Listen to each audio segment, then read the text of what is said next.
देखिए, मैं आपको एक राज की बात बताता हूँ। लता जी बहुत ही अच्छा गाती थी, लेकिन उसके पीछे पूरी कायनात है। तेरी आवाज़ें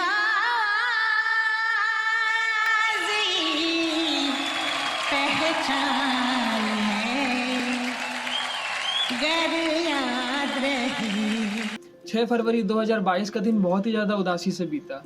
एक तरफ बसंत पंचमी के खत्म होने के साथ सरस्वती माता का विसर्जन और दूसरी तरफ सुरों की सरस्वती लता मंगेशकर जी भी हमें इस भीड़ भाड़ और ऑटो ट्यूनर वाली दुनिया के बीच अपनी सुकून भरी आवाज के साथ कुछ एवरग्रीन गानों के साथ छोड़ गई।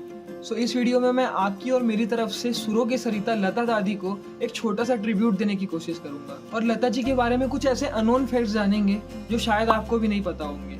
और सबसे जरूरी बात, हम उस महान हस्ती के जीवन से अपने जीवन में कौन सी चीजें उतार सकते हैं। सो अगर आपको ये प्यार भरा ट्रिब्यूट पसंद आए then please share this video. Lata Mangeshkar ji का जन्म 28 सितंबर 1929 में भारत के दिल यानी मध्य प्रदेश के इंदौर में हुआ था और फिर उस दिल से निकलकर पूरे भारत के दिल में कब बस गई पता ही नहीं चला। और लता जी की खूबसूरत आवाज की वजह से उन्हें Lata Didi, melody queen, nightingale of India, Lata Dadi जैसे और भी कई बहुत प्यारे प्यारे नाम मिले। लता जी के सिंगिंग करियर की शुरुआत एक मराठी प्ले से इंस्पायर होके केवल 13 साल की उम्र में 1942 में हुई। और एक बार लता जी की आवाज को किसी प्रोड्यूसर ने रिजेक्ट भी कर दिया था, यह बोलकर कि उनकी आवाज बहुत ही ज्यादा पतली है। और दोस्तों वैसे सही ही कहा, क्योंकि पतली चीजें तो वैसे भी कहीं भी फिट हो जाती है, राइट? वैसे ही लता जी की ये पतली आवाज भी पूरे भारत के दिल में कोयल की तरह बस गई और घर कर गई। लता मंगेशकर जी की 2 क्वालिटी की वजह से मैं बहुत ही ज्यादा इंस्पायर हुआ और कहीं ना कहीं इसे हमें भी अपने जीवन में उतारने की कोशिश करनी चाहिए। नंबर 1, काम के प्रति उनका प्यार। और उनसे जब भी पूछा जाए कि आप क्या चाहती हैं कि लोग आपको किस तरीके से याद रखें, तो वो हमेशा एक ही बात कहती थी कि वो सिंगिंग को केवल अपना प्रोफेशन नहीं मानती है, बल्कि सिंगिंग को वो भारत माता की सेवा मानती है। Number 2, simplicity. लता जी ने कभी शादी नहीं की और पूरा जीवन बहुत ही ज्यादा सादगी से बिताया और ज्यादातर आपने भी उन्हें एक व्हाइट प्लेन साड़ी में ही देखा होगा। और वो कहा जाता है ना कि सितारा अपनी चमक के लिए किसी का मोहताज नहीं होता। और लता जी ने पूरे अपने जीवन को केवल 4 शब्द में समेट दिया, प्लेबैक सिंगर सिंस 1942। ये 4 शब्द की बहुत ही खूबसूरत लाइन आप उनकी ट्विटर की प्रोफाइल में देख सकते हैं। And do you no, film fair में बेस्ट फीमेल प्लेबैक सिंगर की कैटेगरी लता जी के प्रोटेस्ट करने के बाद ही इंट्रोड्यूस हुई।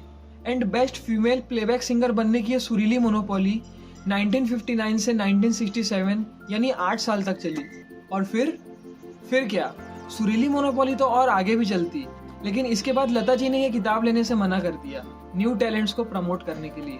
और शायद ही कोई ऐसी मशहूर हस्ती बची होगी जिनके साथ लता जी ने अपने सुर ना आलाप दिए, right? And do you know, Lata ji ने 25,000 से ज्यादा गाने गाए हैं, हिंदी, मराठी और ऐसी 36 भाषाओं में।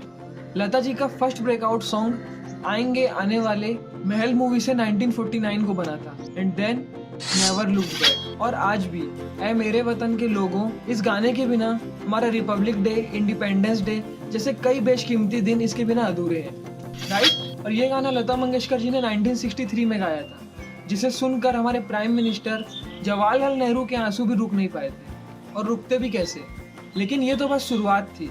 इसके बाद 1969 में पद्म भूषण, 1989 में दादा साहब फाल्के अवार्ड, 1999 में पद्म विभूषण और 2001 में भारत का most prestigious Bharat Ratna award से इन्हें नवाजा गया। और 1974 में लंदन के मशहूर रॉयल अल्बर्ट हॉल में परफॉर्म करने वाली पहली भारतीय भी लता मंगेशकर जी भी बनी। और 30 मार्च 2019 को लता जी ने अपने करियर का लास्ट सॉन्ग सौगंध है मुझे इस मिट्टी की गाना गाकर इंडियन आर्मी को और पूरे भारत के दिल को समर्पित किया। और इसके पहले उन्होंने 12 दिसंबर 2018 में मुकेश अंबानी जी की बेटी की शादी में गायत्री मंत्र गाया था।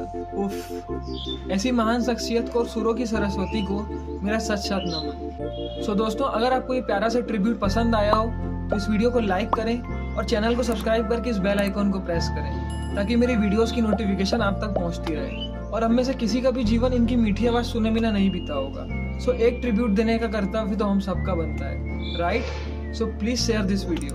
Thanks for watching.